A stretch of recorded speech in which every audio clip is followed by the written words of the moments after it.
नमस्कार मंडळी. ठरलं तर मागच्या आजच्या भागात बरेच खुलासे होणार आहे आणि सचिनचा घाणेरडा प्लॅनसुद्धा आपल्याला कळणार आहे. तो काय आहे जाणून घ्यायचा असेल तर चला पटकन सुरुवात करूया आजच्या भागाला. सायलीने मधुभाऊंना सांगितलेलं असतं की आश्रम सांभाळण्याची जबाबदारी मी घेते आणि मधुभाऊंना पण खूप छान वाटत असतं.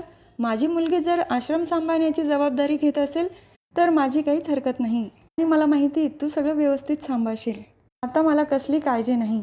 तर दुसरीकडे सचिन महिपत चिकरेंना सांगत असतो, माझ्याकडे एक प्लॅन आहे. तो जर आपण वर्क केला तर करोडोंनी पैसे कमवू शकतो.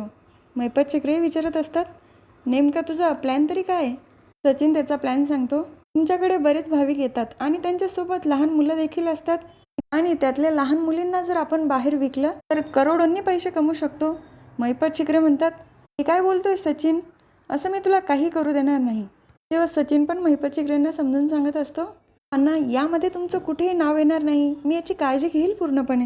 मला एक संधी द्या. मला या कामामध्ये खूप पैसे कमवायचे अण्णा आणि मोठमोठ्या मंत्रींसोबत तुमची ओळख आहेच ना. आपण त्यांना मॅनेज करूया आणि बाकी तर मी सांभाळतोच आहे सगळं. मला एवढी संधी द्या अण्णा. तेव्हा महिपत चिकरे पण तयार होतात. सचिन तुला जे करायचं असेल तू कर, पण या सगळ्यामध्ये माझं नाव कुठे आलं नाही पाहिजे. तेव्हा सचिनला पण छान वाटत असतं. पण प्रेक्षकांनो, महिपत चिकरेंनी या गोष्टीत तरी सपोर्ट नव्हता करायला पाहिजे ना, कारण त्यांना पण एक मुलगी आहे. त्यांचा त्यांच्या मुलीवर जेवढा जीव आहे तसा प्रत्येक बापाचा आपल्या मुलीवर असतोच ना. असो, ती सिरियल आहे प्रेक्षकांना, आपण जरा जास्तच मनावर घेतो ना या गोष्टी. दुसरीकडे कल्पना काकू राकेशला म्हणत असतात, अरे राकेश, त्यांना अजून यायला बराच वेळ लागणार आहे, तेव्हा तू गेला तरी चालेल.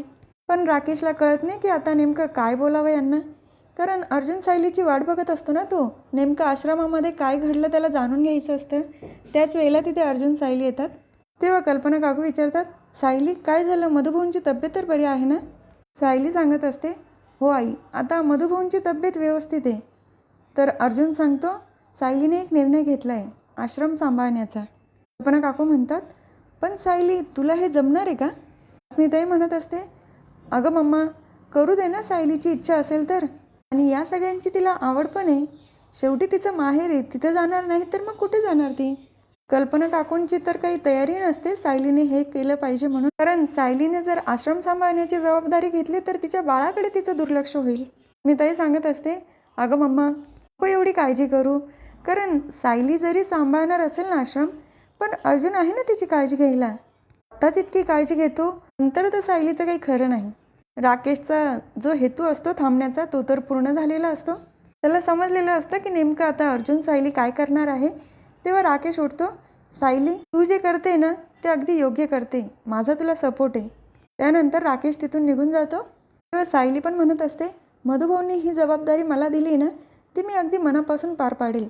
आणि जसं कुटुंब माझं मला मिळालं आहे तसं प्रत्येकाला त्याचं कुटुंब मिळवून देण्याचा मी प्रयत्न करेल. तेव्हा सगळेच तिची साथ देतात. कल्पना काकू आधी तर तयार नसतात, पण अस्मिताने समजवल्यामुळे त्याही तयार होतात. तर दुसरीकडे प्रियाने सचिनला फोन करून बोलून घेतलेलं असतं. तिथे ज्या कॉन्स्टेबल असतात सचिनचा फोन घेऊन बाजूला जातात. प्रिया विचारत असते, मी तुला जो प्लॅन सांगितला होता एक्झिक्यूट झाला का? सचिन म्हणत असतो, अगं प्रिया, प्रत्येक गोष्टीला काही वेळ लागतो ना, मला इतर कामं पण असतात आणि राकेश गेलाच आहे ना सुभेदारांच्या घरी नेमकं काय चाललं ते बघायला. तर प्रिया सांगत असते, त्या राकेशवर विश्वास ठेवू नको, तो बावळटचा बावळटच राहणार, माहिती आहे ना आपल्याला. त्याच वेळेला राकेशचा फोन येतो. कॉन्स्टेबल सचिनकडे फोन देतात.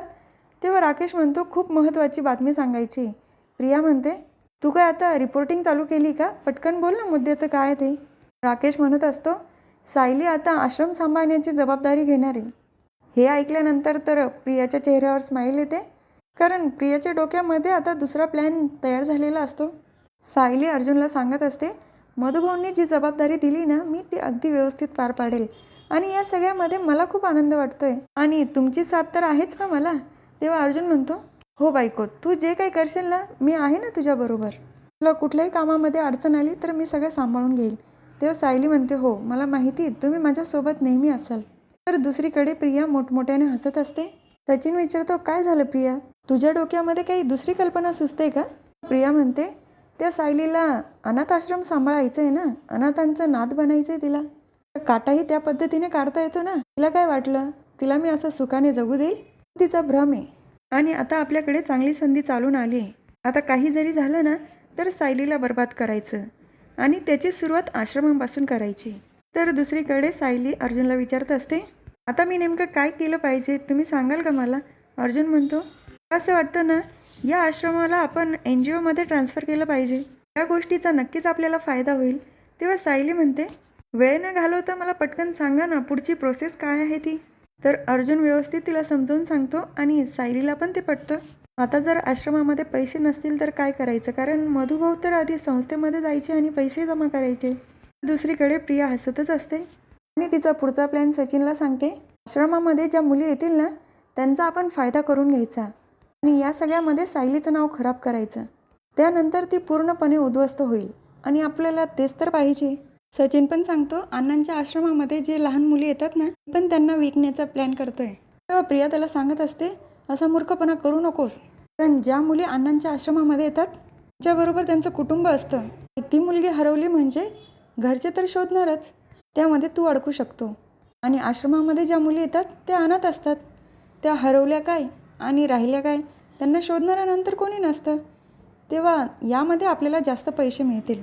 सचिन पण म्हणत असतो, प्रिया खरंच मानलं तुला, काय भारी डोकं आहे ग तुझे. साक्षी उगाचच नव्हती म्हणत की प्रिया खूप हुशार आहे आणि आज ते पटलं सुद्धा.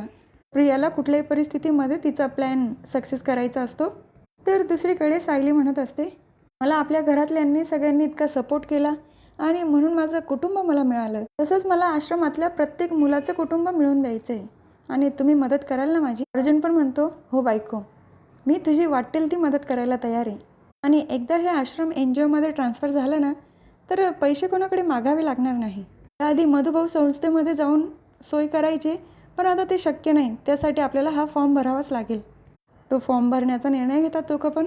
दुसऱ्या दिवशी सायली लवकर उठते, सगळ्यांसाठी नाश्ता बनवलेला असतो, चहा कॉफी आणि स्वयंपाकसुद्धा करून ठेवते. विमल सारखे आवाज देत असते, आवाज सायली ताई जरा सावकाश करा, थोडी धावपळ करू नका. त्याच वेळेला तिथे कल्पना काकू येतात. सायली काय चाललंय तुझं? हे सगळं राहू द्यायचं ना, मी करेल ना नंतर.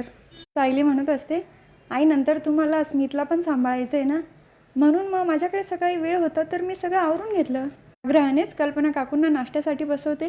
पण म्हणत असतो, सायली वहिनी घरात असताना ती कोणाचं ऐकणारच नाही, तेव्हा आपल्याला तिचं ऐकावंच लागेल. अजून ऑफिसला जाणार असतो, त्याचा पण टिफिन पॅक करून देते. बाहेरचं काहीच खायचं नाही आणि टिफिन पूर्ण संपवायचा. अश्विनला त्याचा टिफिन देते आणि अस्मिताचा पहिला दिवस असतो तर दही साखर खाऊ घालून तिचं तोंड गोड करते आणि तिला देखील टिफिन देते. तेव्हा अस्मिता पण सायलीला दही साखर खाऊ घालून, सायली आज तुझा पण पहिला दिवस आहे ना, तेव्हा सगळे कामं तुझे व्यवस्थित झाले पाहिजे आणि कुठल्याही प्रकारचा अडथळा नको यायला. आणि आजच्या दिवसासाठी तिला शुभेच्छा देते. कल्पना काकू पण सायलीला टिफिन देतात. त्यानंतर सायली आश्रमाकडे जात असताना ती गाडी थांबवते आणि भाजी घ्यायला तिथं थांबलेली असते. त्याच वेळेला समोर एक मुलगी दिसते तिला आणि तिच्या मागून एक कारवाला सारखे हॉर्न वाजवत असतो, तरी देखील ती मुलगी काही बाजूला सरकत नाही. सायलीचं लक्ष गेल्यानंतर त्या मुलीला वाचवते आणि ती सायली सांगते की माझं कोणीच नाही या जगामध्ये. त्यानंतर सायली आश्रमामध्ये घेऊन जाते.